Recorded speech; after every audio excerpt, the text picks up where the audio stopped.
3년을 사랑한 사람 이제 평생을 함께할 줄 알았습니다. 그래서 아버님, 어머님은 어떤 분들이셨고? 두 분은 제가 어릴 때 교통사고로 들었어요. 부모님 안 계시다는 건. 솔직히 말해서 나는 이 결혼 반대예요. 예비 시어머니의 한마디가 모든 것을 무너뜨립니다.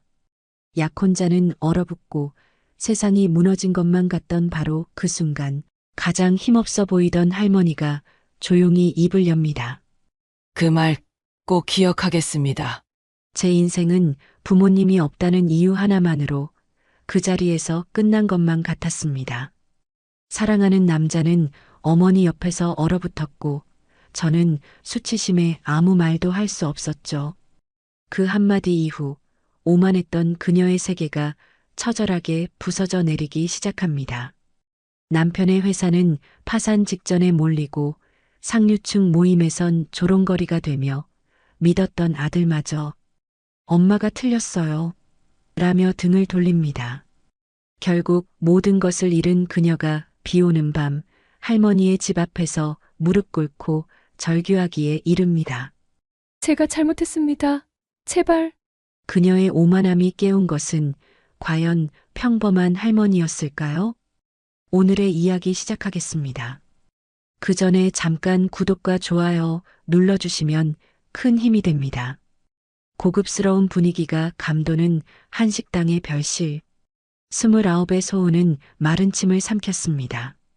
맞은편에 앉은 예비 시어머니, 오현정의 날카로운 눈빛이 자꾸만 소은의 심장을 찔러댔습니다. 3년을 만난 사랑하는 남자. 민준과의 미래가 바로 오늘 이 자리에 달려있다고 생각하니 손바닥이 축축하게 젖어왔습니다. 이날을 위해 소은은 한 달 전부터 준비했습니다. 이른의 외할머니 강인숙 여사와 함께 백화점을 몇 번이나 돌며 고른 단정한 정장을 차려입고 미용실에 들러 머리도 다듬었습니다. 민준의 부모님께 드릴 선물도 밤새 고민하며 골랐죠. 소은의 옆에 앉은 민준은 33살의 듬직한 청년이었지만 지금은 자신의 어머니 눈치를 보느라 좌불안석이었습니다. 그의 이마에는 식은땀이 송골송골 맺혀 있었습니다. 그 모든 불안의 근원인 오현정은 처음부터 만족스러운 구석이라곤 하나도 없다는 듯 노골적으로 소은과 강인숙 여사를 훑어보았습니다. 마치 값을 매기는 듯한 그 무례한 시선에 별실의 공기는 얼음장처럼 차갑게 식어갔습니다. 그래서 아버님, 어머님은 어떤 분들이셨고? 형식적인 안부가 오간 뒤 오현정이 던진 첫 질문이었습니다. 소은이 어렵게 입을 열었습니다. 두 분은 제가 어릴 때 교통사고로 들었어요. 부모님 안 계시다는 건. 오현정은 소은의 말을 가차없이 잘랐습니다. 그 순간 소은은 모든 것이 잘못되고 있음을 직감했습니다. 오현정은 기다렸다는 듯 본색을 드러냈습니다. 솔직히 말해서 나는 이 결혼 반대예요. 멈췄다. 시간도 공기도 소은의 심장도 부모도 없는 집안 며느리랑 우리 아들을 결혼시킬 순 없어요. 이런 식으로 상견례에 나오는 것부터가 예의가 아니지 않나요? 부모님 소개도 제대로 못하면서 무슨 결혼 얘기를 합니까? 어떻게 이런 말을 할 수 있지? 소은은 머릿속이 새하얘졌습니다. 지난 29년 부모님 없이도 할머니의 사랑 아래 꿋꿋하게 살아온 세월이 송두리째 부정당하는 기분이었습니다. 간호사로 7년간 흘린 땀과 노력이 사랑하는 사람 앞에서 이토록 허무하게 짓밟힐 줄은 몰랐습니다. 자기 처지는 알아야 하는 거 아닌가요? 무작정 사랑만으로 되는 일이 아닙니다. 우리 집안이 어떤 집안인데. 오현정의 목소리는 얼음처럼 차가웠습니다. 소은은 끝내 고개를 떨궜습니다. 분노와 슬픔이 뒤엉켜 목구멍까지 차올랐지만 단 한마디도 내뱉을 수 없었습니다. 그때까지 묵묵히 찻잔만 들고 있던 할머니 강인숙 여사의 눈빛이 서늘하게 가라앉고 있었습니다. 오현정이 내뱉는 말들은 날카로운 유리 조각이 되어 소은의 가슴에 박혔습니다. 소은이 고개를 숙이자 오연정은 자신이 완벽한 승리를 거뒀다고 생각하는 듯 의자 등받이에 거만하게 몸을 기댔죠. 그리고는 마지막 쐐기를 박았습니다. 그러니까 이 결혼은 없었던 일로 하죠. 소은 씨도 이해할 겁니다. 서로 처지가 다른데 억지로 할 일이 아니잖아요. 바로 그 순간이었습니다. 그때까지 미동도 없이 앉아있던 할머니 강인숙 여사가 움직이기 시작했습니다. 할머니는 들고 있던 찻잔을 아주 천천히 하지만 또렷한 소리가 나도록 테이블 위에 내려놓았습니다. 탁! 그 작은 소리가 이상하리만치 별실 전체에 무겁게 울려 퍼졌습니다. 그리고는 오연정의 눈을 똑바로 응시하며 조용하지만 그 어떤 고함보다도 서늘한 목소리로 말했습니다. 그 말 꼭 기억하겠습니다. 그 목소리에는 감정의 동요라곤 찾아볼 수 없었습니다. 너무나 차분해서 오히려 등골을 오싹하게 만드는 그런 종류의 힘이 실려 있었죠. 순간 오연정은 자신도 모르게 주춤했습니다. 평범한 시골 할머니라고만 생각했던 강인숙 여사의 눈빛에서 감히 범접할 수 없는 무언가를 느꼈기 때문입니다. 하지만 그 감각은 찰나에 불과했습니다. 오현정은 이내 다시 거만한 표정을 되찾고 코웃음을 쳤습니다. 뭘 기억하신다는 거예요? 그냥 현실을 받아들이시면 되는 거 아닌가요? 그 말을 끝으로 강인숙 여사는 더 이상 아무런 대꾸도 하지 않았습니다. 할머니는 조용히 자리에서 일어나 넋이 나간 채 앉아있는 소은의 손을 따뜻하게 잡았습니다. 그리고는 나지막이 속삭였죠. 우리 집에 가자. 그 한마디에 소은은 정신이 번쩍 들었습니다. 뒤에서 민준이 소은아, 할머니 하고 다급하게 부르는 소리가 들려왔지만 소은은 돌아보지 않았습니다. 식당을 나서는 할머니의 뒷모습은 평소보다 훨씬 크고 단단해 보였습니다. 마치 수십 년간 깊은 잠에 빠져 있던 거대한 무언가가 마침내 기지개를 켜며 깨어나는 듯한 그런 장엄한 기운마저 느껴졌습니다. 집으로 돌아온 후에도 무거운 침묵은 계속되었습니다. 평소 같으면 저녁 준비에 분주했을 할머니는 거실 소파에 조용히 앉아 창밖의 어둠만 바라보고 있었습니다. 소은이 한참을 울다 거실로 나왔을 때 할머니는 결심을 굳힌 얼굴로 자리에서 일어났습니다. 오늘 그 사람이 한 말은 할머니가 그냥 넘어갈 수 있는 말이 아니었어. 그리고는 방으로 들어가 소은이 한 번도 본 적 없는 낡고 검은색 가죽 수첩을 들고 나왔습니다. 복수의 서막은 그렇게 아주 조용히 오르고 있었습니다. 그날 밤 소은은 쉽게 잠들지 못했습니다. 오현정이 뱉어낸 차가운 말들이 귓가에 맴돌며 심장을 핥히었죠. 소은이 고통스러운 밤을 보내는 동안 할머니 강인숙 여사는 거실 전화기 앞에 조용히 앉았습니다.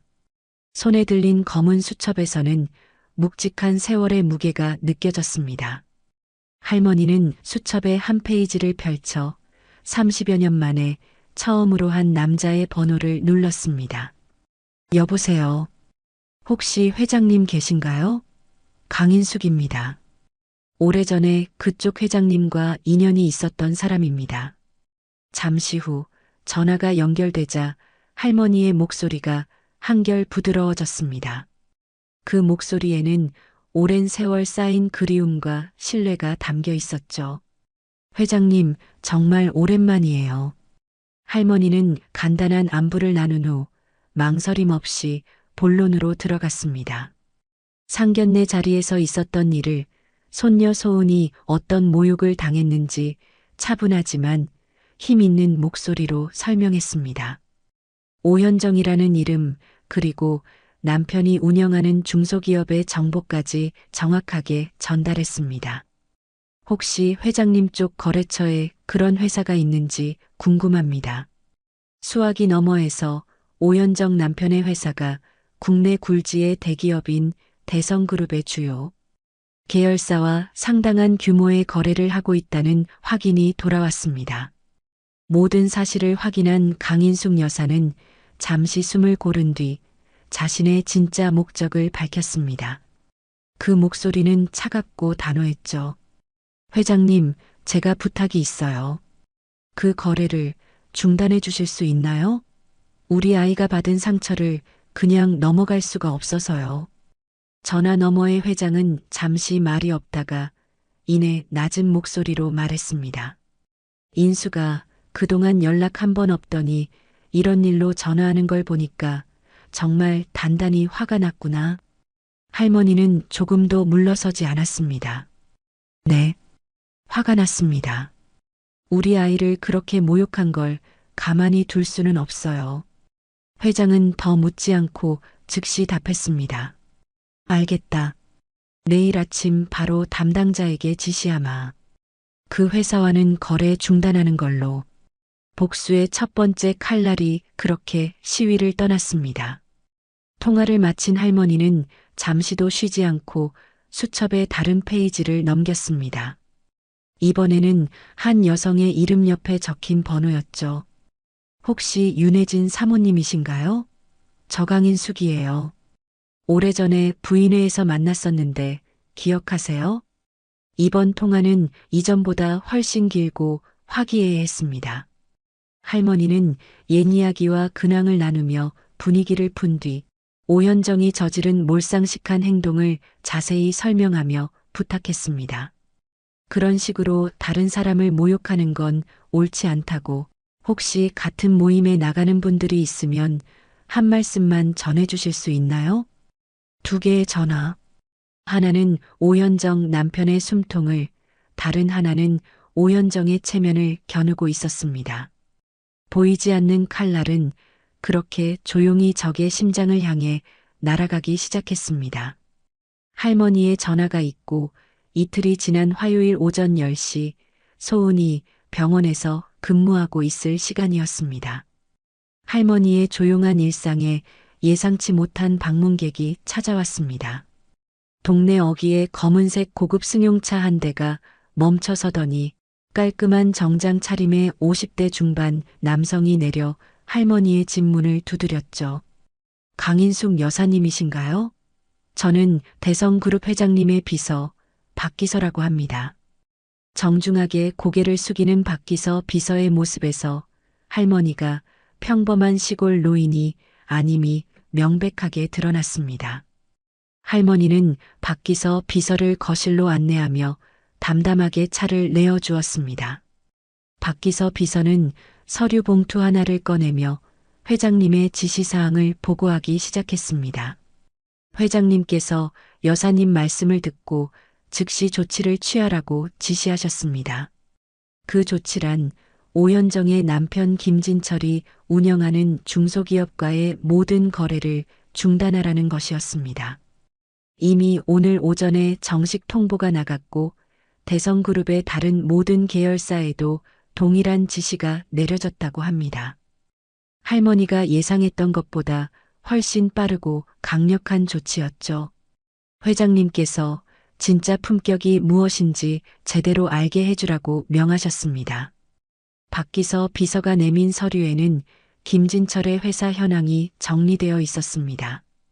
대성그룹과의 거래 중단만으로도 월 매출의 거의 절반이 사라지는데 다른 계열사들까지 합치면 사실상 회사 운영 자체가 불가능한 수준이 될 것이라는 설명이었습니다. 할머니의 얼굴에 잠시 복잡한 심경이 스쳐 지나갔습니다.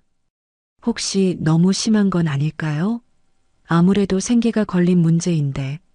그러자 박기서 비서는 회장님께서 사람을 함부로 대하면 어떤 결과가 따르는지 알게 해주는 것도 교육이다라고 말씀하셨다며 할머니를 안심시켰습니다. 박기서 비서는 돌아가기 전 중요한 조언을 남겼습니다. 오현정 씨가 곧 상황을 파악하고 여사님을 찾아올 가능성이 높습니다. 마음의 준비를 하시는 것이 좋을 듯합니다. 그가 떠난 후 할머니는 30여 년 만에 다시 사용하게 된 자신의 과거와 그 힘이 불러올 거대한 파장에 대해 깊은 생각에 잠겼습니다. 그리고 그 파장은 이미 오현정의 세계를 맹렬히 덮치고 있었습니다. 수요일 오전 남편 김진철은 공황 상태에 빠진 목소리로 오현정에게 전화를 걸어 대성그룹의 거래 중단 소식을 알렸습니다. 여보, 큰일 났어. 대성그룹에서 갑자기 거래를 끊겠다고 통보가 왔어. 이유도 알려주지 않아. 목요일이 되자 상황은 더욱 악화되었습니다. 다른 대기업들에서도 약속이나 한 듯 줄줄이 거래 중단 통보가 날아들었죠. 오현정은 이제야 사태의 심각성을 깨닫기 시작했습니다. 하지만 아직은 그 원인이 어디에 있는지 전혀 짐작조차 하지 못하고 있었습니다. 남편의 회사가 벼랑 끝에 몰린 것과 같은 시간, 오현정에게는 또 다른 종류의 지옥이 펼쳐지고 있었습니다. 평생을 공들여 가입하고 유지해온 강남의 부인의 모임. 그곳은 오현정에게 부와 자부심의 상징과도 같은 공간이었습니다. 하지만 그날의 분위기는 평소와 완전히 달랐습니다. 마치 오현정을 위해 준비된 연극 무대처럼 모든 대화가 교묘하게 오현정을 겨누고 있었죠. 할머니 강인숙 여사의 부탁을 받은 윤혜진 사모님이 대화의 포문을 열었습니다. 요즘은 정말 말 조심해야 해요. 특히 상견례 같은 자리에선 더더욱 그렇죠. 주변 사람들이 약속이라도 한 듯 맞장구를 쳤습니다. 맞아요. 상대방 가족사에 대해 함부로 말하면 정말 큰일 난다고 하더라고요. 부모님이 안 계신 분들도 있는데 그런 분들한테 상처 주는 말을 하면 그건 인격의 문제 아니겠어요? 오현정은 애써 태어난 척 찻잔을 들었지만 손이 미세하게 떨리는 것을 막을 수는 없었습니다. 어떻게 이 사람들이 알고 있지? 소문이 이렇게 빨리? 그녀의 심장이 불안하게 요동치기 시작했습니다. 누군가 결정적인 한마디를 던졌습니다. 어떤 분이 상대방을 부모 없는 집안이라고 대놓고 모욕했다나 봐요. 정말 몰상식한 일이죠. 그 순간 오현정의 얼굴에서 핏기가 가셨습니다. 이건 단순한 우연이 아니었습니다. 명백히 자신을 겨냥한 말이었습니다. 자신이 상견례 자리에서 뱉었던 말이 이렇게 날카로운 부메랑이 되어 자신의 심장을 꿰뚫고 있었습니다. 오현정은 급하게 몸이 좋다는 핑계를 대고 자리에서 일어났습니다. 등 뒤로 혹시 그 사람이 오현정 씨 아닐까? 하는 수군거림이 비수처럼 날아와 꽂혔습니다. 집으로 돌아온 오현정은 거울 앞에 서서 수척해진 자신의 얼굴을 보며 혼잣말을 내뱉었습니다. 도대체 뭐가 잘못된 거지? 회사의 위기, 그리고 하루아침에 싸늘해진 주변의 시선. 이 모든 일들이 우연의 일치일 리가 없었습니다.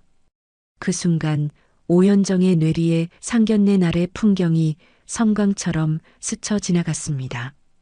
조용히 앉아있던 강인숙 여사의 모습, 그리고 그 말, 꼭 기억하겠습니다라고 말하던 그 차갑고 고요한 목소리가 귓가에 쟁쟁하게 울렸습니다.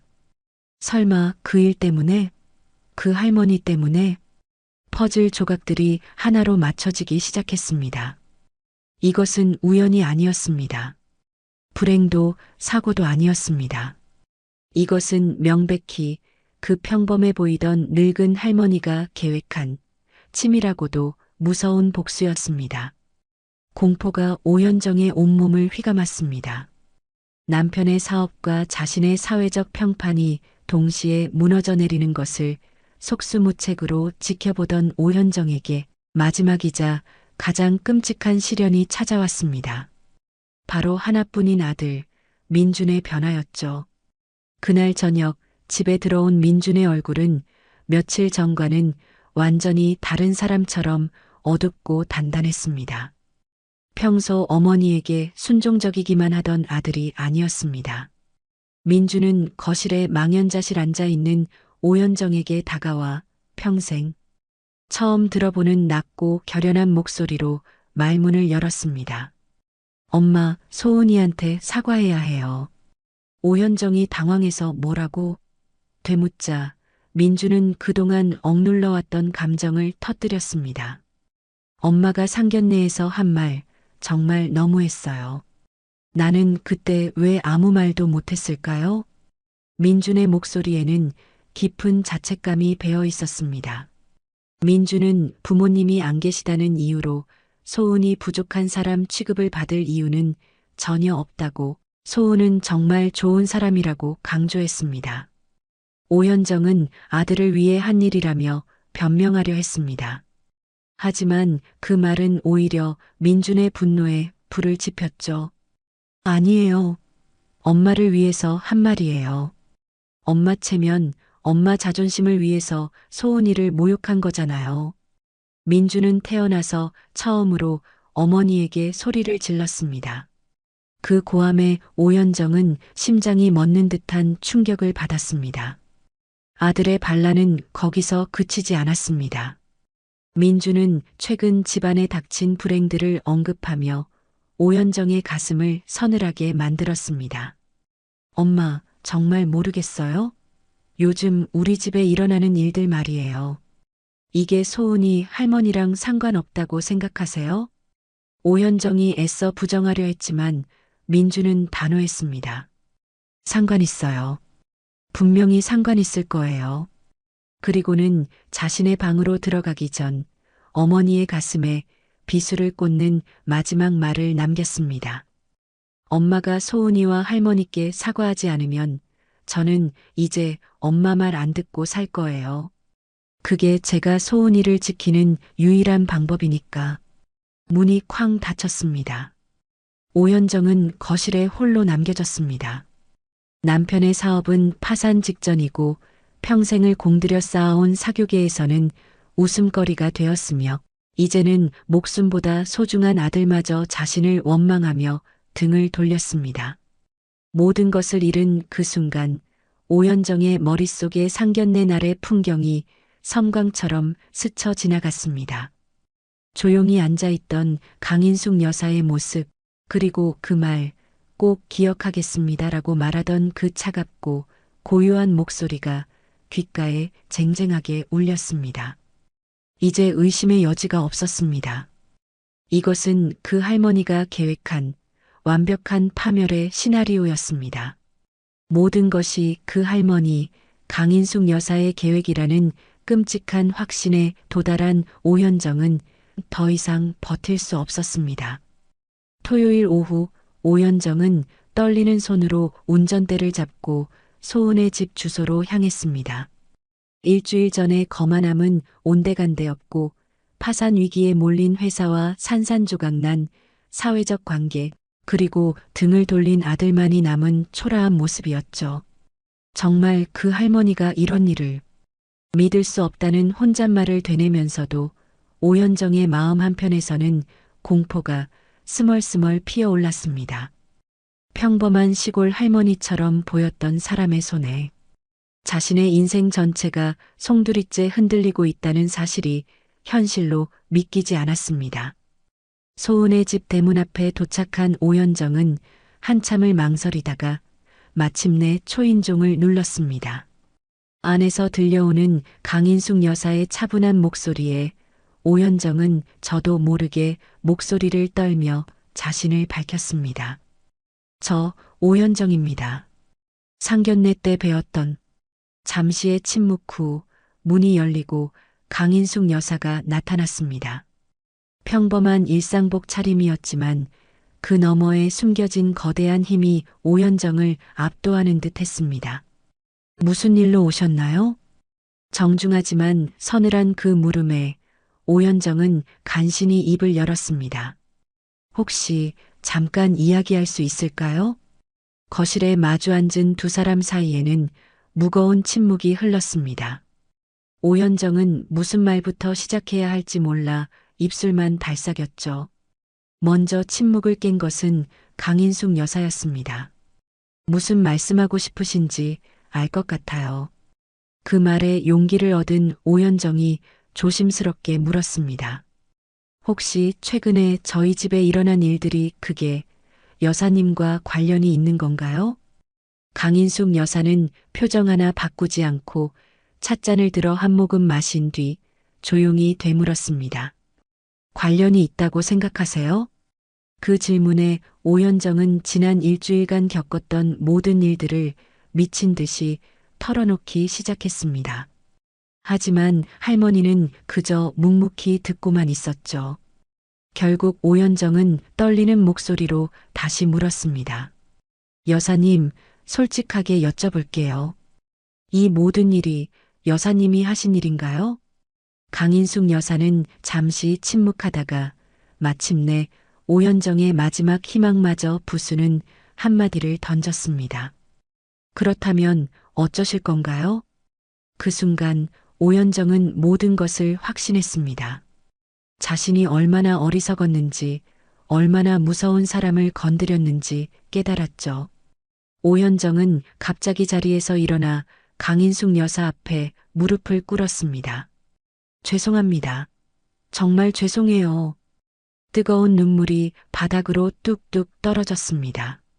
소은 씨한테 그런 말을 한 제가 정말 잘못했습니다. 부모님이 안 계신다고 그런 식으로 말할 권리는 저한테 없었어요. 바로 그때 민준이 집으로 들어왔습니다.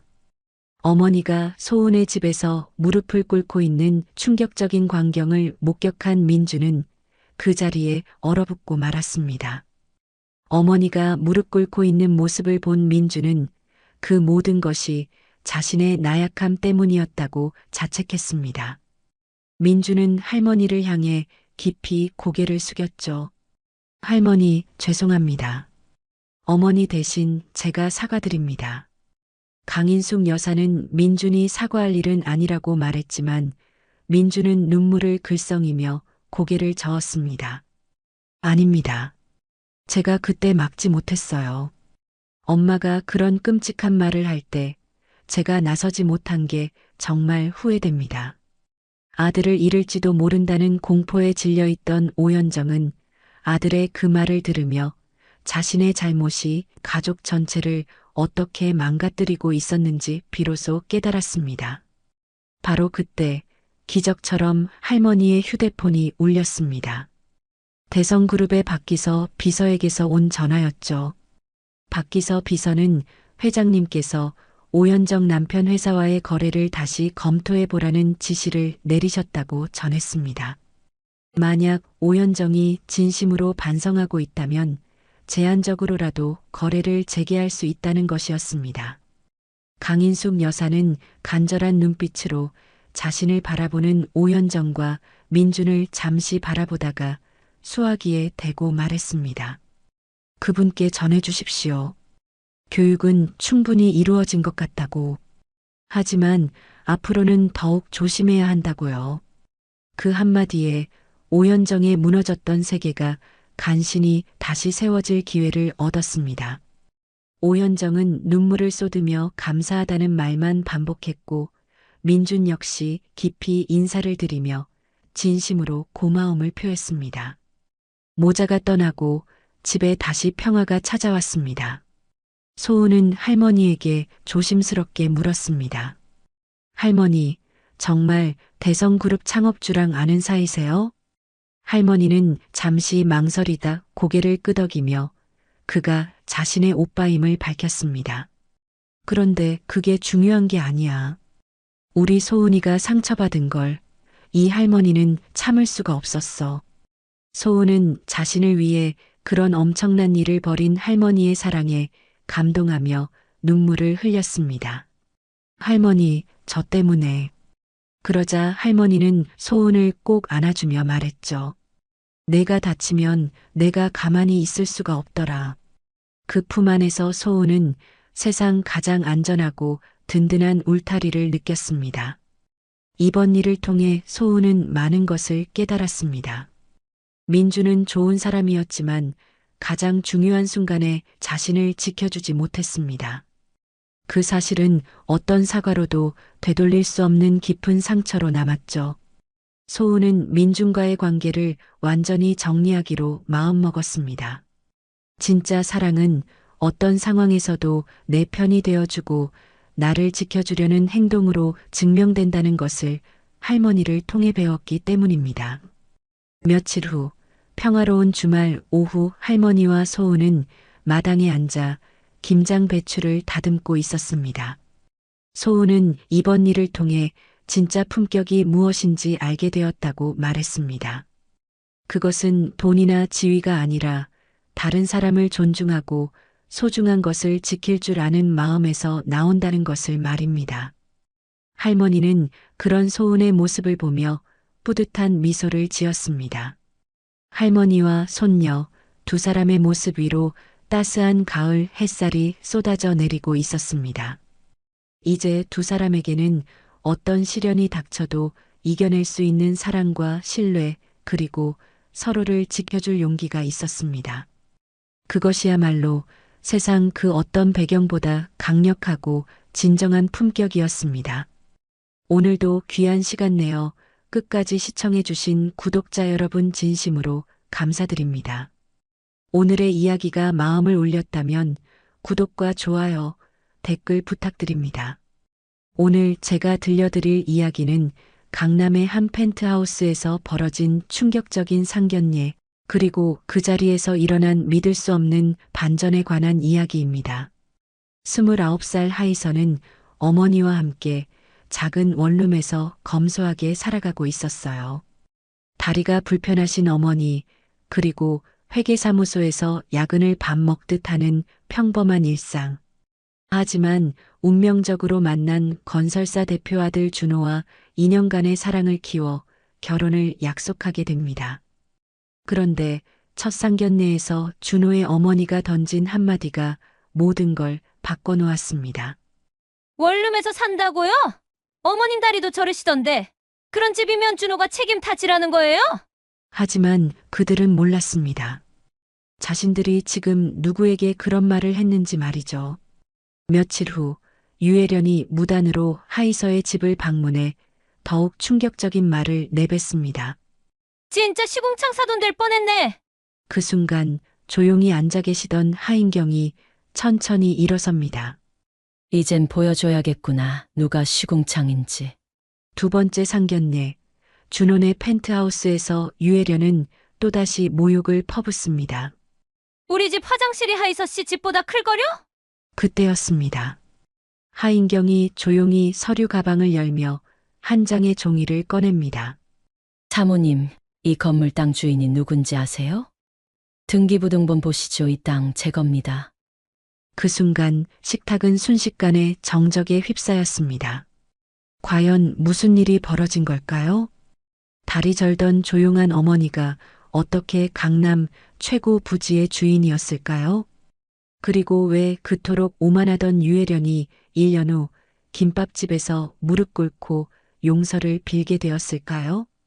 지금부터 들려드릴 이 믿기 힘든 이야기, 끝까지 들으시면 진정한 품격이 무엇인지, 그리고 사람을 겉모습으로 판단하면 어떤 결과가 따르는지 깨닫게 되실 겁니다. 진짜 복수는 남을 무너뜨리는 게 아니라 자신이 더 나은 사람이 되는 것이라는 감동적인 메시지까지 함께 말이죠. 오늘의 이야기 시작합니다. 그 전에 잠깐 구독과 좋아요 눌러주시면 큰 힘이 됩니다. 영상 속 인물과 장소는 가명으로 재구성하였습니다. 새벽 5시 알람이 울리기 전에 눈이 떠집니다. 습관이 된 이른 기상이었죠.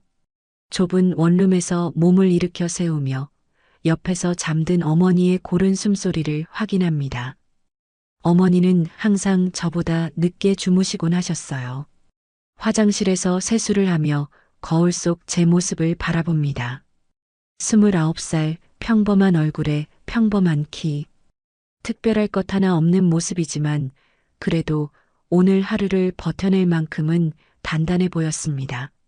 이서야, 벌써 일어났구나. 어머니가 일어나시는 소리가 들렸어요.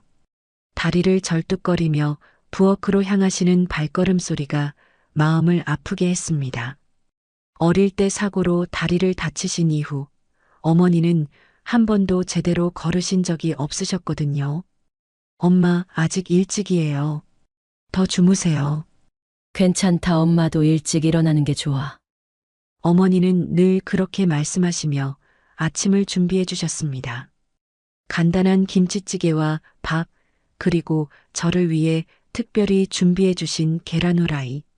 작은 식탁에 앉아 함께 아침을 먹는 시간이 하루 중 가장 평온한 순간이었어요.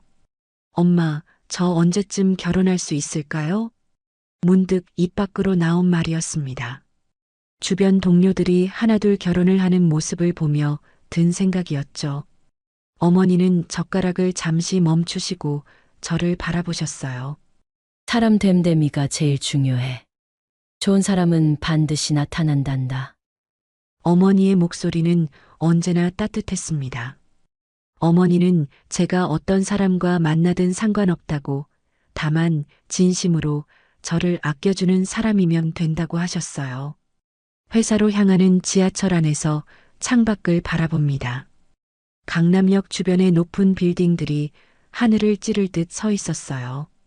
저희가 사는 작은 원룸도 이 화려한 강남 한복판에 있지만 그 빌딩들과는 너무나 다른 세계 같았습니다. 작은 회계사무소에서 하루 종일 숫자와 씨름하며 보내는 일상. 야근이 작고 월급도 넉넉하지 않지만 그래도 어머니와 함께 살아갈 수 있을 만큼은 벌어들이고 있었어요. 검소하게 살면 충분했습니다. 저녁 늦게 집에 돌아와 어머니와 함께 텔레비전을 보며 하루를 마무리합니다. 어머니는 예전에 도시개발 전문가셨다고 하시지만 사고 이후로는 일을 하지 않으시고 집에만 계셨어요. 가끔 옛날 이야기를 해주실 때면 그때의 활기찬 모습이 그리워 보이셨습니다. 엄마도 옛날엔 바쁘게 사셨잖아요. 그랬지. 하지만 지금이 더 좋아. 우리 이서와 함께 있을 수 있으니까.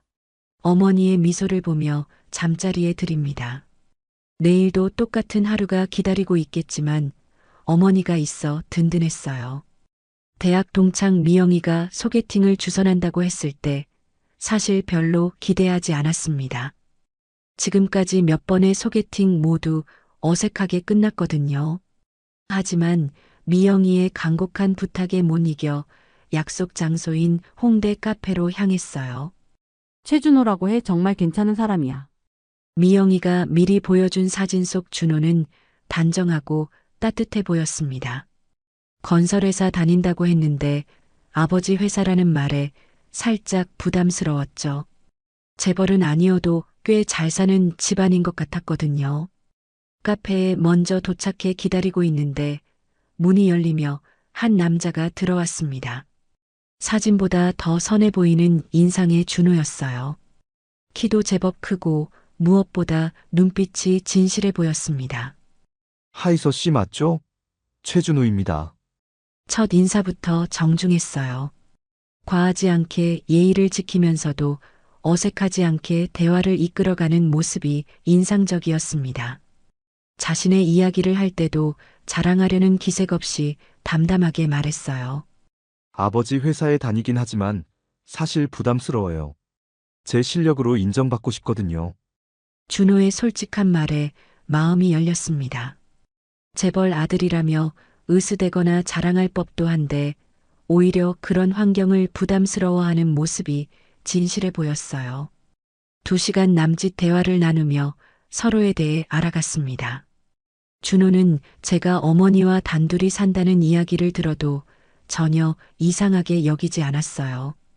오히려 어머니를 정성스럽게 모시는 제 모습을 대견해했습니다. 다음에 또 만날 수 있을까요? 헤어질 때 준호가 조심스럽게 물었어요. 저도 모르게 고개를 끄덕이고 있었습니다. 오랜만에 마음이 따뜻해지는 만남이었거든요. 그날 밤 어머니께 소개팅 이야기를 전했습니다. 어머니는 제 표정만 봐도 어떤 만남이었는지 아시는 듯 했어요. 좋은 사람 같구나. 하지만 서두르지는 마라. 어머니의 조언대로 천천히 알아가기로 했습니다. 준호와는 일주일에 한두 번씩 만났어요. 때로는 영화를 보기도 하고 때로는 한강공원을 걸으며 이야기를 나누기도 했습니다. 준호는 항상 배려심이 깊었어요. 제가 야근으로 피곤해할 때면 집 근처까지 데려다 주면서도 무리하지 말라고 했습니다. 어머니 이야기를 할 때면 진심으로 걱정해 주기도 했어요. 어머님께 안부 인사드리고 싶어요. 몇 달 후 준호가 말했습니다. 저는 잠시 망설였어요. 우리 집의 초라한 모습을 보여드리는 게 부끄러웠거든요. 하지만 준호의 진심 어린 눈빛을 보며 마음을 열었습니다. 그럼 집에 한번 오세요. 어머니는 준호를 반갑게 맞아주셨습니다. 좁은 원룸이지만 정성껏 음식을 준비해 주시고 준호도 어머니께 깍듯하게 인사드렸어요. 그날 저녁 세 사람이 함께 나눈 식사 시간이 정말 행복했습니다. 2년이라는 시간이 흘렀습니다. 준호와의 관계는 더욱 깊어졌고 서로에 대한 믿음도 단단해졌어요. 준호는 회사에서도 인정받으며 성실하게 일했고 저 역시 어머니와 함께 평온한 일상을 이어가고 있었습니다. 어느 봄날 한강공원에서 준호가 무릎을 꿇었습니다. 이서 씨, 저와 결혼해 주세요. 작은 반지 상자를 건네는 준호의 손이 떨리고 있었어요. 저도 가슴이 뛰어 말이 나오지 않았습니다. 고개를 끄덕이며 눈물이 흘렀어요. 그날 밤 어머니께 결혼 이야기를 전했습니다. 어머니는 한동안 말없이 저를 바라보시더니 조용히 말씀하셨어요. 상견례에서 그들이 너를 사람으로 보는지 확인해봐. 어머니의 말씀이 왠지 마음에 걸렸지만 그때는 그 의미를 깊이 생각하지 못했습니다. 상견례 날이 다가왔습니다. 준호가 예약한 곳은 강남의 고급 레스토랑이었어요. 평소 가본 적 없는 곳이라 긴장이 되었지만 준호가 옆에서 안심시켜 주었습니다. 우리 부모님도 좋은 분들이야. 걱정하지 마. 어머니와 함께 레스토랑에 도착했을 때 준호 부모님은 이미 자리에 앉아 계셨어요. 아버지 최상구는 온화해 보이셨지만 어머니 유혜련의 첫인상은 차가웠습니다. 값비싼 정장에 화려한 액세서리로 치장한 모습이 위압적으로 느껴졌어요. 안녕하세요. 하이서입니다.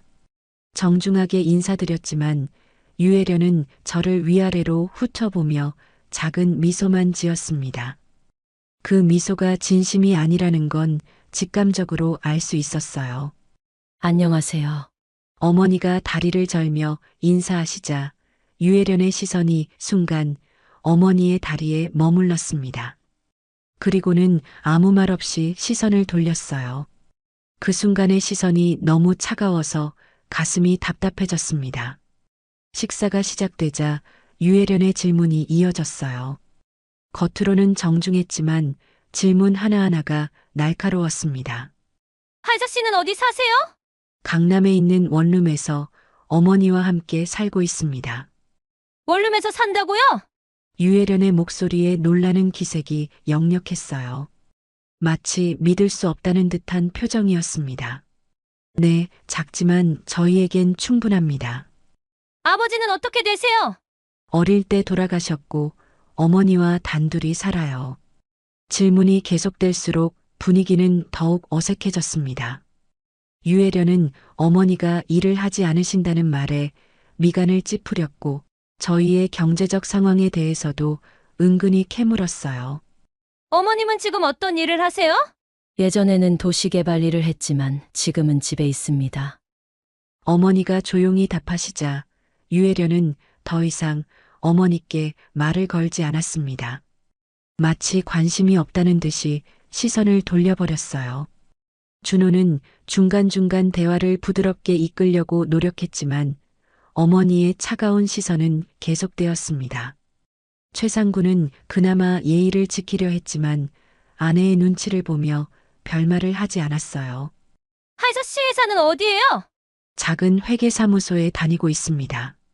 아, 그래요. 유혜련의 반응은 실망스럽다는 투였어요. 마치 더 이상 관심이 없다는 듯한 표정이었습니다. 식사 내내 불편한 기운이 흘렀습니다. 유혜련은 저와 어머니를 바라보는 시선이 점점 차가워졌고 대화도 형식적으로만 이어갔어요. 어머니는 묵묵히 식사를 하셨지만 저는 그분의 마음이 어떨지 걱정되었습니다. 오늘 만나 뵙게 되어서 좋았습니다. 식사를 마치며 인사드렸지만 유혜련의 대답은 건성이었어요. 네, 저희도요. 말은 그렇게 했지만 표정에서는 전혀 그렇지 않다는 게 느껴졌습니다. 레스토랑을 나서며 준호가 미안하다고 했어요. 어머니가 좀 까다로우시긴 해. 처음이라 그래. 시간이 지나면 괜찮아질 거야. 하지만 저는 이미 알고 있었습니다. 유혜련이 저희를 어떻게 생각하는지, 그분의 시선이 무엇을 의미하는지 말이에요. 집으로 돌아가는 택시 안에서 어머니는 한동안 말이 없으셨습니다.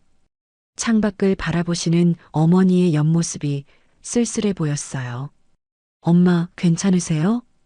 응, 하지만 어머니의 목소리는 평소와 달랐습니다. 무언가 깊이 생각에 잠기신 것 같았어요. 그날 밤 잠자리에 들면서도 상견례 때의 그 차가운 시선들이 계속 떠올랐습니다.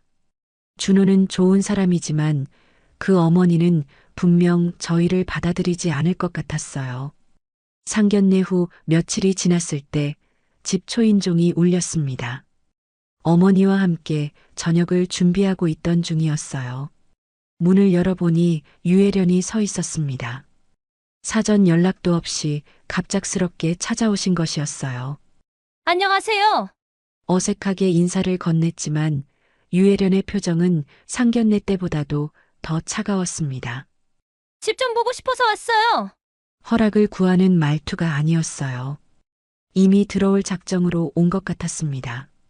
어머니가 절뚝거리며 나와 인사하시자 유혜련은 건성으로 고개만 끄덕였어요.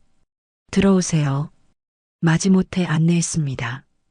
유혜련은 원룸 안을 천천히 둘러보기 시작했어요. 저희에게는 소중한 공간이지만 그분의 시선으로는 초라해 보였을 것입니다. 이 좁은 데서 어떻게 살아? 첫 마디부터 비웃음이 섞여 있었어요. 유혜련은 거리낌 없이 이곳저곳을 구경하며 계속해서 비하하는 말을 했습니다. 화장실도 이렇게 작고 방도 하나뿐이네요. 네, 저희에게는 충분합니다. 최대한 예의를 지키며 답했지만 가슴속에서는 분노가 치밀어 올랐어요. 유혜련은 부엌으로 가서는 냉장고를 열어보기까지 했습니다. 남의 집에서 할 행동이 아니었지만 제지할 용기가 나지 않았어요.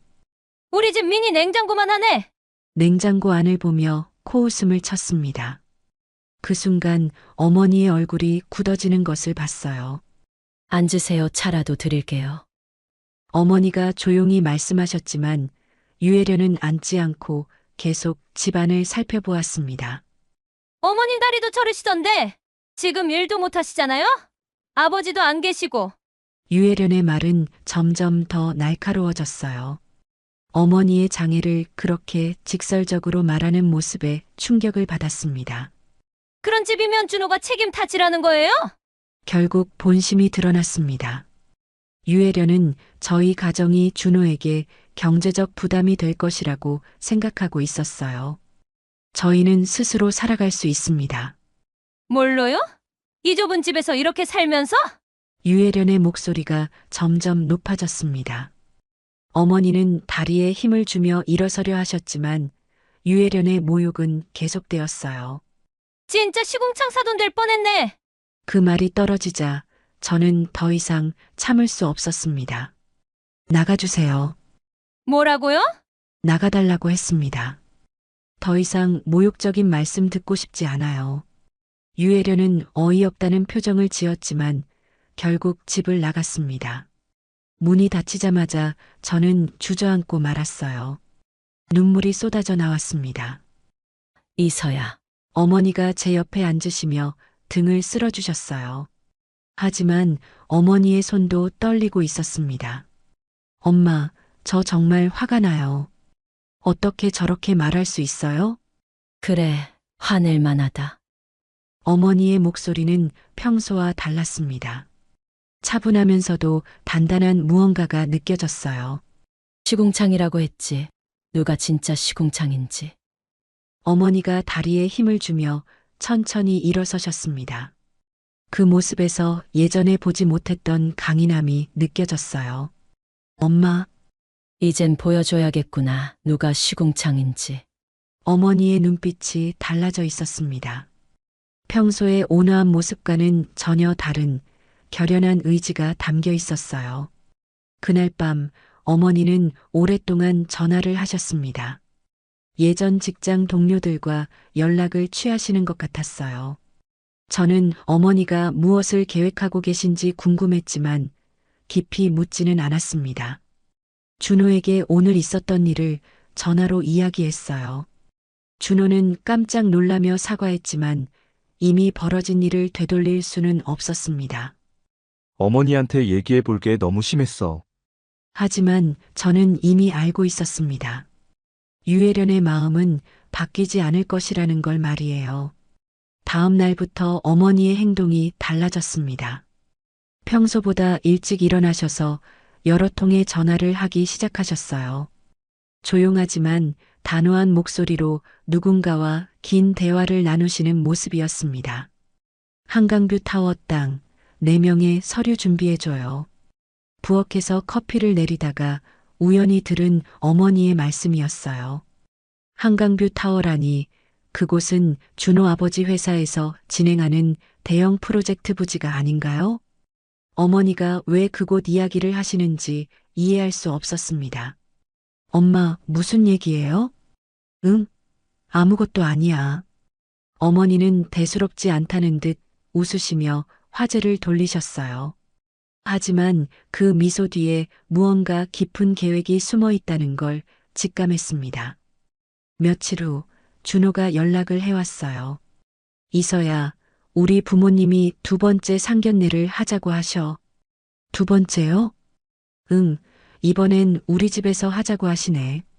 어머니가 정성껏 음식을 준비하고 싶다고. 준호의 목소리에는 미안함이 섞여 있었어요.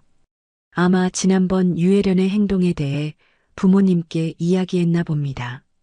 그렇게 하죠. 어머니께 이야기를 전하자 예상과 달리 담담하게 받아들이셨어요. 그래, 가보자. 엄마, 괜찮으세요? 지난번에 그렇게 모욕을 당하셨는데. 괜찮다. 이번엔 다를 거야. 어머니의 눈빛에 묘한 확신이 담겨 있었습니다. 마치 무언가 준비된 것이 있다는 듯한 표정이었어요. 상견례 날이 다가오면서 어머니는 더욱 바쁘게 움직이셨습니다. 서류 봉투를 챙기시고 평소 입지 않던 정장도 새로 구매하셨어요. 저는 어머니가 무엇을 준비하고 계신지 점점 궁금해졌습니다. 엄마, 혹시 무슨 계획이 있으세요? 이제 내가 누구인지 보여줘야 할 때 같구나. 누구인지요? 어머니는 잠시 창밖을 바라보시더니 조용히 말씀하셨어요. 예전에 엄마가 어떤 일을 했는지 넌 자세히 모르지? 도시개발 일을 하셨다고만. 그래, 도시개발. 하지만 그냥 직장인이 아니었어. 어머니의 말씀에 가슴이 두근거렸습니다. 그동안 어머니에 대해 제가 모르는 부분이 많았다는 걸 깨달았어요. 사고 나기 전까지는 꽤 큰 일들을 했지. 강남 이 일대 개발 프로젝트에도 많이 참여했고. 정말요? 이서야, 엄마가 왜 이 비싼 강남에서 원룸이라도 살 수 있는지 생각해 본 적 있니? 그제야 깨달았습니다. 저희 집은 비록 원룸이지만 강남 한복판에 위치해 있었어요. 일반적인 수입으로는 감당하기 어려운 곳이었죠. 엄마, 걱정하지 마. 나쁜 일은 아니야. 다만 이제 그들에게 진실을 보여줄 때가 온 것 같다. 어머니는 서류 봉투를 정리하시며 말씀하셨어요. 상견례 전날 밤 어머니는 오랫동안 옷장 깊숙한 곳에서 무언가를 꺼내셨습니다. 오래된 서류들과 도장, 그리고 몇 장의 사진들이었어요. 이게 뭐예요? 내 과거야. 그리고 내일 필요한 것들이지. 사진 속에는 젊은 시절의 어머니가 있었습니다. 정장을 입고 회의실에서 여러 사람들과 함께 찍은 사진, 건설 현장에서 헬멧을 쓰고 계신 모습들이었어요. 지금의 조용한 어머니와는 전혀 다른 당당하고 활기찬 모습이었습니다. 엄마, 정말 대단하셨구나. 그때는 그랬지. 하지만 이제 그런 과거보다는 현재가 더 소중해. 어머니가 제 손을 잡으시며 말씀하셨어요. 내일은 마지막 기회야. 그들이 우리를 어떻게 대하는지 정확히 봐두자. 준혼의 펜트하우스에 도착했을 때 그 웅장함에 압도당했습니다. 강남이 한눈에 내려다 보이는 최고층이었고 인테리어부터 가구까지 모든 것이 고급스러웠어요. 어머니와 함께 현관에 들어서자 유혜련이 마치 자신의 성을 자랑하듯 맞아주었습니다. 어서 오세요. 우리 집에 오신 걸 환영해요. 겉으로는 정중했지만 그 미소 뒤에 숨은 의도를 알 수 있었어요. 저희를 압도하려는 계산된 친절이었습니다. 와, 정말 멋진 집이네요. 솔직한 감탄을 표했지만 유혜련의 표정에서는 우월감이 느껴졌어요. 거실부터 구경해 보세요. 유혜련은 저희를 거실로 안내하며 일일이 설명하기 시작했습니다. 이탈리아에서 공수해온 소파, 유명 작가의 그림, 수입 가구들. 마치 박물관 해설사처럼 자세하게 설명했어요. 이 그림은 3천만 원 주고 샀어요. 작가가 요즘 떠오르는 신인이거든요. 이 화분은 명품 브랜드 제품이에요. 하나에 100만 원 넘게 하죠. 모든 설명 뒤에는 가격이 따라붙었습니다. 저희에게 자신들의 경제력을 과시하려는 의도가 뻔했어요. 어머니는 조용히 따라다니시며 아무 말씀도 하지 않으셨습니다. 다만 서류 가방을 꼭 쥐고 계신 모습이 인상적이었어요. 화장실도 구경해 보실래요? 유혜련의 제안에 따라 화장실을 보았는데 정말 저희 원룸만큼 넓었습니다. 우리 집 화장실이 하이서 시집보다 클걸요? 드디어 본색을 드러내기 시작했어요. 지난번처럼 노골적으로 비하하는 말이었습니다. 네, 정말 넓네요. 억지로 웃으며 답했지만 가슴속에서는 분노가 치밀었어요. 식사 자리에서 유혜련의 공격은 더욱 직접적이 되었습니다. 어머님은 그냥 부동산 중개 같은 거 하시죠? 요즘 부동산 경기가 안 좋다던데. 어머니는 여전히 말씀하지 않으셨어요. 유혜련은 어머니의 침묵을 무시하는 것으로 받아들이고 더욱 노골적이 되었습니다. 사실 저희도 걱정이 많아요. 준호가 결혼하면 양가 부모 모두 책임져야 하는 거 아니에요? 특히 경제적으로 어려운 집안이면. 그때였습니다. 어머니가 조용히 서류 가방을 열으시며 한 장의 종이를 꺼내셨어요. 사모님, 어머니의 목소리가 처음으로 식탁에 울려 퍼졌습니다. 평소보다 훨씬 단단하고 분명한 음성이었어요. 네. 유혜련이 의외라는 표정으로 어머니를 바라보았습니다. 이 건물 땅 주인이 누군지 아세요? 네. 무슨 말씀이세요? 등기부등본 보시죠. 어머니가 서류를 식탁 위에 놓으셨습니다. 유혜련과 최상구가 서류를 들여다보는 순간 표정이 완전히 굳어졌어요. 이 땅 제 겁니다. 어머니의 담담한 말에 식탁은 순식간에 정적에 휩싸였습니다. 이게 뭔가요? 최상구가 떨리는 목소리로 물었어요. 한강뷰 타워 개발 부지 전체가 제 소유입니다. 사모님 회사에서 임대해서 사용하고 계시죠? 유혜련의 얼굴이 창백해졌습니다. 자신들이 그토록 자랑하던 이 펜트하우스, 그리고 회사의 핵심 사업이 모두 어머니의 땅 위에 지어진 것이었어요. 그럼 하인경 씨가? 네, 하인경입니다. 예전에 도시개발 전문가였던. 어머니가 미소를 지으시며 말씀하셨어요. 그 미소에는 조용한 위엄이 담겨 있었습니다. 저도 충격을 받았어요. 어머니가 단순히 부동산 일을 하셨던 게 아니라 이렇게 큰 규모의 땅을 소유하고 계셨다니 저희가 몰랐습니다. 최상구가 당황하며 말했어요. 알 필요도 없었죠. 조용히 살고 싶어서 드러내지 않았을 뿐이에요. 어머니의 목소리는 여전히 차분했습니다. 그 순간 저는 깨달았습니다. 어머니가 지금까지 얼마나 많은 것을 참아내셨는지, 그리고 저를 위해 얼마나 큰 인내를 하셨는지를요. 우리 이제 그만해요. 제가 일어서며 말했습니다. 격이 너무 다르잖아요. 유혜련은 아무 말도 할 수 없었어요. 어머니가 마지막으로 한마디 더 하셨습니다. 제 딸을 비하한가 똑똑히 치르시죠. 그날 밤부터 어머니의 본격적인 행동이 시작되었습니다. 어머니는 오랫동안 묻어두었던 과거의 인맥들을 하나씩 되살리기 시작하셨어요. 부동산 개발업계에서 쌓아온 신뢰와 영향력이 이제야 그 모습을 드러내고 있었습니다. 한강뷰 타워 프로젝트 계약 해지 통보서 보내주세요. 어머니의 차분하지만 단호한 목소리가 집안에 울려 퍼졌어요. 전화 너머로 들리는 상대방의 당황스러운 목소리까지 들릴 정도였습니다. 엄마, 정말 그러실 거예요? 이서야 사람을 함부로 대하면 어떤 결과가 따르는지 알려줘야 해.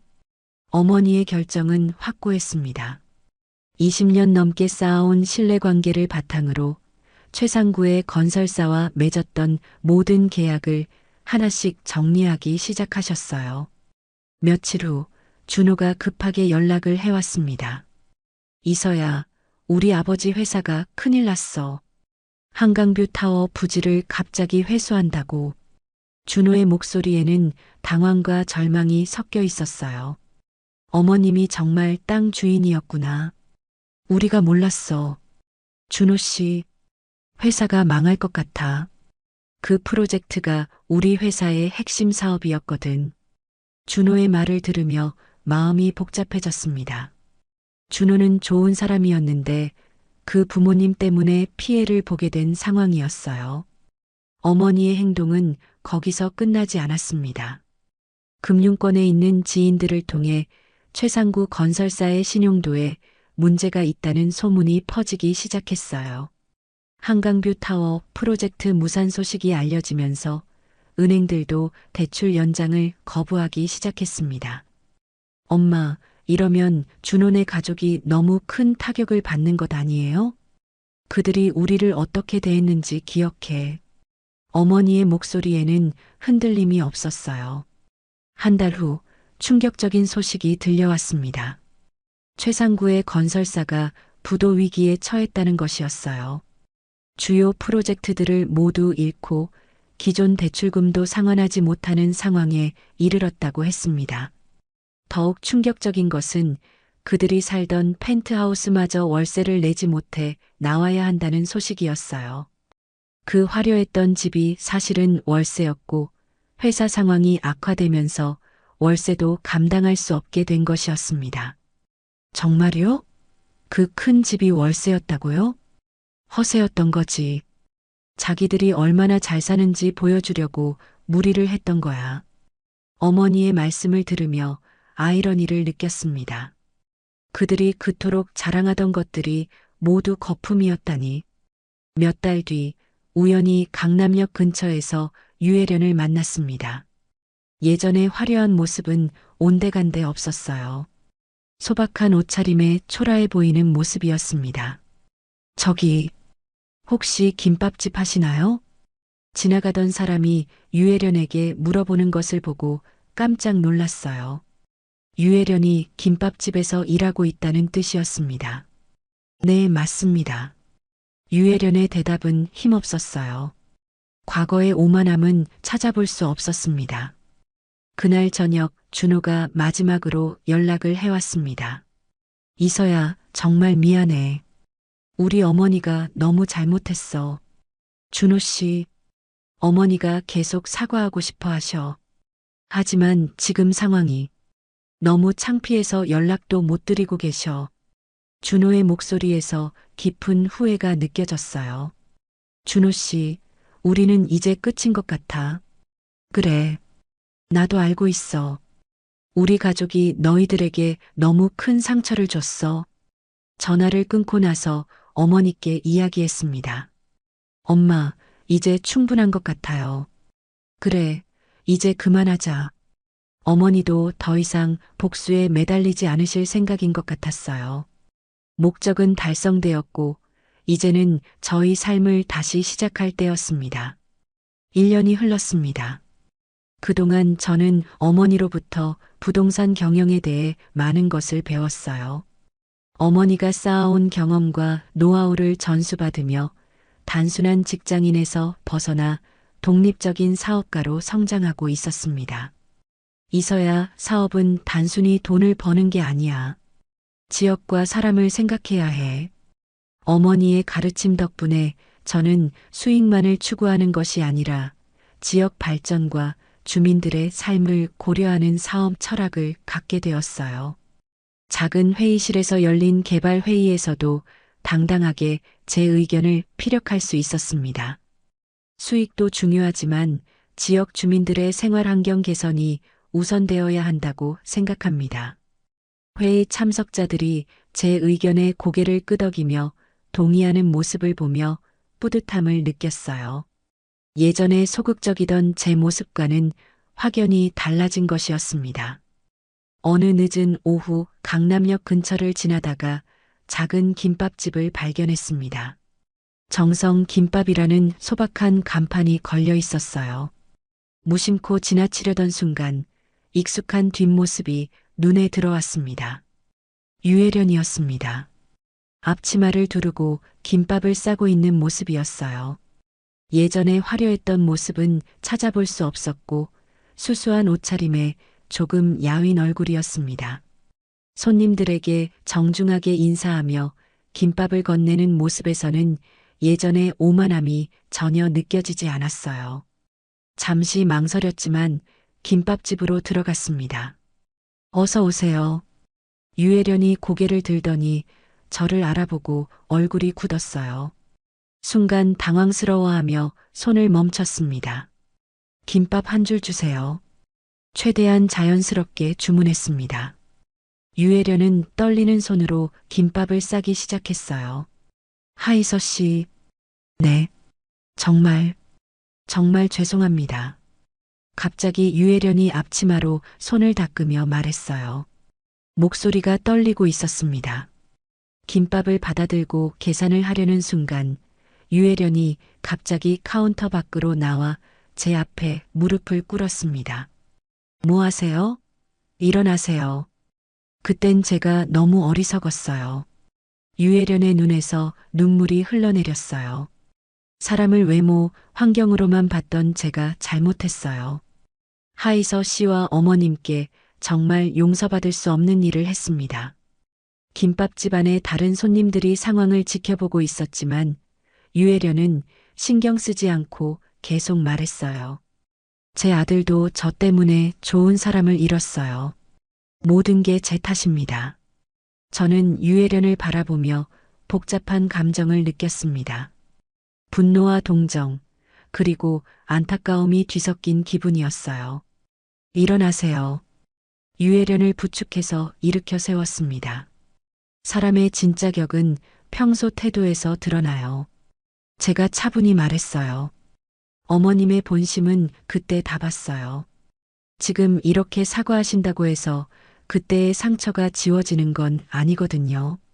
유혜련이 고개를 떨구며 더 많은 눈물을 흘렸습니다. 하지만 지금 모습을 보니 어머님도 많이 변하신 것 같네요. 정말 후회하고 있어요. 매일매일 후회하며 살고 있습니다. 이젠 잘 지내세요. 저는 김밥값을 카운터에 놓고 김밥집을 나왔습니다. 뒤돌아보지 않았어요. 집으로 돌아가는 길에 많은 생각이 들었습니다. 복수는 달콤했지만 그것만으로는 진정한 만족감을 얻을 수 없다는 것을 깨달았어요. 진짜 복수는 그들을 무너뜨리는 것이 아니라 제가 더 나은 사람으로 성장하는 것이었습니다. 집에 도착해서 어머니께 오늘 있었던 일을 이야기했어요. 잘했다. 용서는 그들을 위한 게 아니라 우리를 위한 거야. 어머니의 말씀에 고개를 끄덕였습니다. 그날 밤 창밖을 바라보며 생각했어요. 진정한 품격은 남을 이기는 게 아니라 어떤 상황에서도 자신을 잃지 않는 것이라는 걸 말이죠.